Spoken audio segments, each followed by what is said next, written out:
c'est à Damas que j'ai rencontré des cadres du Hezbollah. Ah, alors là, on n'a pas le droit d'en parler. Là, pas de musique techno. Hein. J'ai essayé à un moment donné. Et j'en ai vu un, je fais ça va? Ah, le mec m'a dit non, non, assis-toi, on s'en fout de ça. Et donc, alors le Hezbollah, on n'a pas le droit d'en parler parce que c'est une organisation classée terroriste. Donc malheureusement, ah non, je peux pas. C'est en France. Mais non,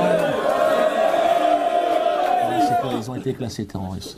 Alors je sais pas qui fait le classement, c'est vrai, parce que je sais pas comment ça marche. Si c'est les matchs à l'extérieur qui comptent double, je sais pas. Parce que franchement, sur place, moi j'ai pas vu ça. Hein. Moi, franchement, je vous le dis, hein, j'ai des amis du Hezbollah, hein, très bons amis, et les mecs se sentent pas du tout terroristes. Hein. Franchement, j'ai demandé, hein, mais tu te sens terroriste? Non. Tu veux un thé? Ah, tu veux un thé? Tu veux un peu le temps? Non, non, on n'est pas du tout dans. C'est plutôt ceux d'en face qui sont vus comme des terroristes. Hein. Moi, j'ai pas de parti pris, hein, mais. Si, attends, l'antitessionniste, comme ils l'appellent là-bas, hein. Attends, ils sont méchants. Moi, j'y suis allé après des bombardements. Les mecs, ils bombardent tout le monde, là. Comme ça, on sait pas. La guerre préventive, ils en plus, toi, les mecs, les faux culs, les menteurs. Guerre préventive. Le mec, il balance tout ce qu'il peut, il n'y a plus rien. Hein. Mais c'est préventif. L'Israélien, il est menteur. Et la guerre propre, il fait. Alors, c'est pas propre au sens où il y a moins de sang sur le champ de bataille. Hein, dans autant. Il faut des bottes, sinon t'en as plein les chaussettes. Mais c'est propre au niveau, je dirais, moral. C'est-à-dire, l'Israélien, il va faire la guerre? Ça va, ça va. Ça va, Moshe? Qu'est-ce que t'en penses? Elle est propre, cette guerre. Et puis c'est propre quand t'es dans l'aviation de Tsahal, parce que t'as même plus besoin d'être dans un avion, c'est des drones. T'es chez toi, c'est ton bureau, c'est propre, évidemment. Hein, t'as un joystick, une coupe de champagne.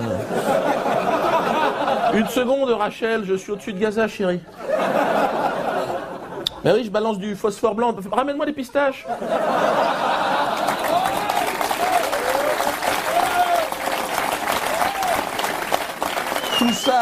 Tout ça, évidemment, hein, dans le cadre des conventions de Genève. J'aurais pu faire un spectacle entier sur les conventions de Genève. Conventions qui ne concernent bien évidemment que le canton de Genève. Hein. Sortie de Genève, open bar, lâche-toi. Flottille dans ton cul, phosphore blanc pour tout le monde. Non, franchement, c'est... Et tout ça sous l'observation, enfin, attentive de l'ONU, tu sais. L'ONU. Des collègues humoristes à moi. Hein. À chaque fois qu'Israël est impliqué, je regarde l'explication de l'ONU. À chaque fois, ils interviennent à un moment donné chez moi. Je taisez-vous, il y a l'ONU qui parle. Enregistre. Mec, bien habillé, le gars il arrive. Non, cette fois-ci, non. Je crois qu'il faut quand même arrêter. Hein? Ça va, j'ai pas été trop. On se retrouve à la cantine, d'accord. Et alors l'expression tout en haut, au-dessus, il y a personne. Hein. Devant laquelle tout le monde se couche, tout le monde se prosterne. Le crime contre l'humanité.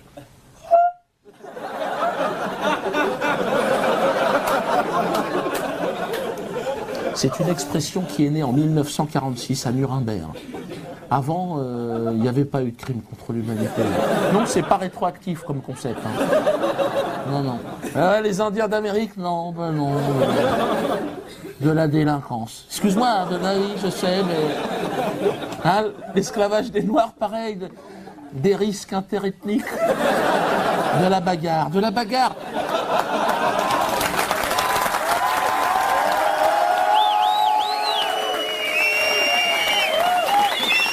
Le crime contre l'humanité, 1942-1944.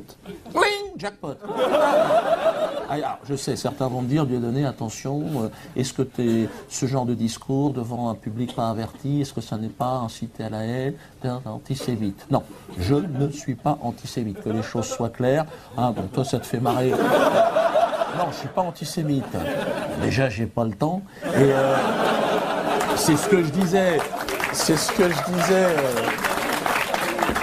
que je disais à un passant juif l'autre jour que j'ai croisé. Enfin, je pense qu'il était juif. Le mec avait une kippa. Hein, donc, moins que ce soit un jeune humoriste qui se lance. Et le mec m'a capté immédiatement, il m'a vu, tu sais, il est en liberté, qu'est-ce qui se passe? Alors moi, c'est vrai, comme je suis un peu taquin, tu sais.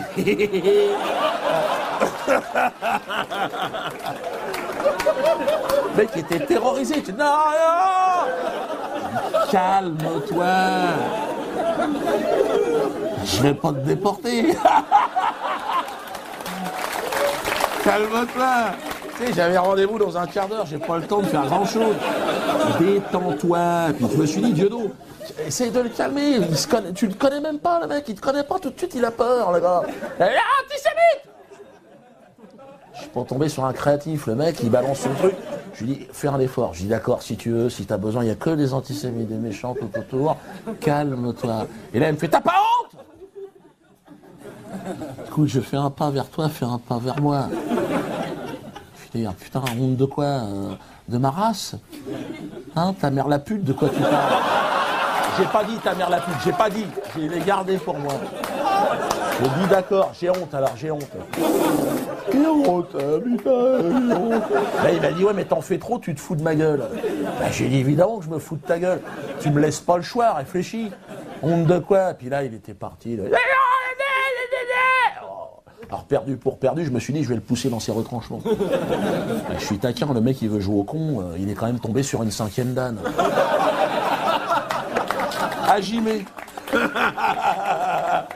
Alors, mais j'y vais en souplesse, ouais, bon, je t'emmerde, faut quand même que tu saches.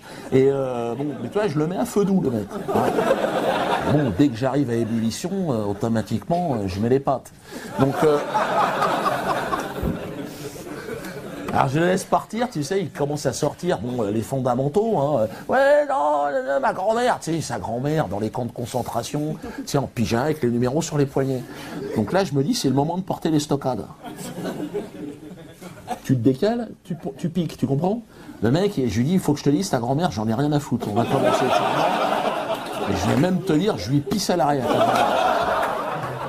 Bien évidemment, je n'aurais jamais pissé sur une déportée, bien évidemment.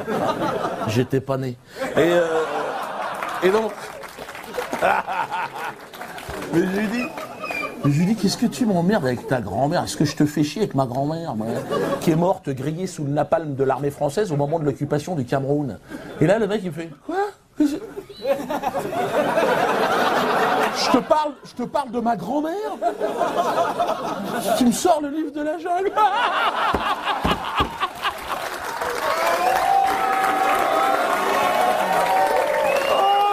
Je lui dis, bah oui, mais Balou, il est pas content, Balou. Il en faut peu pour être heureux. Là, j'ai pas le compte.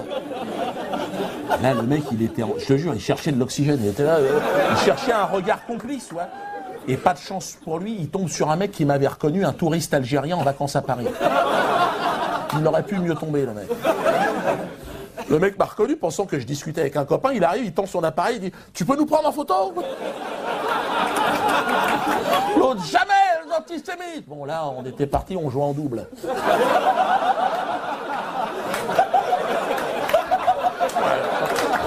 Il a pas touché une balle, t'imagines? Il chialait. Ah, antisémite! Et le mec, il était dépassé, toi. Il s'est aperçu que la rue, c'était pas les plateaux télé. Hein. Ah ben dans la rue, t'es pas chez Drucker, hein. C'est pas pareil, ça se passe pas comme ça. Là, c'est clair que le mec... Puis alors, j'ai bien senti, normalement, c'est vrai, un juif, tu sais, qui dit antisémite, comme ça, normalement, les gens... J'avais vu ça chez Ardisson, le chantage à l'antisémitisme. C'était Besancenot qui s'était fait choper par la commandanture. Le gars, tu sais, en plus, il avait rien dit, le gars, tu sais. Je crois quand même, en Palestine, des fois, on sait pas tellement... Et en face, il y avait un mec du CRIF, toi, un 5 étoiles. Le mec au-dessus, c'est Jérusalem. Et le mec, il a dit antisémite! Oh, je suis pas antisémite! Non!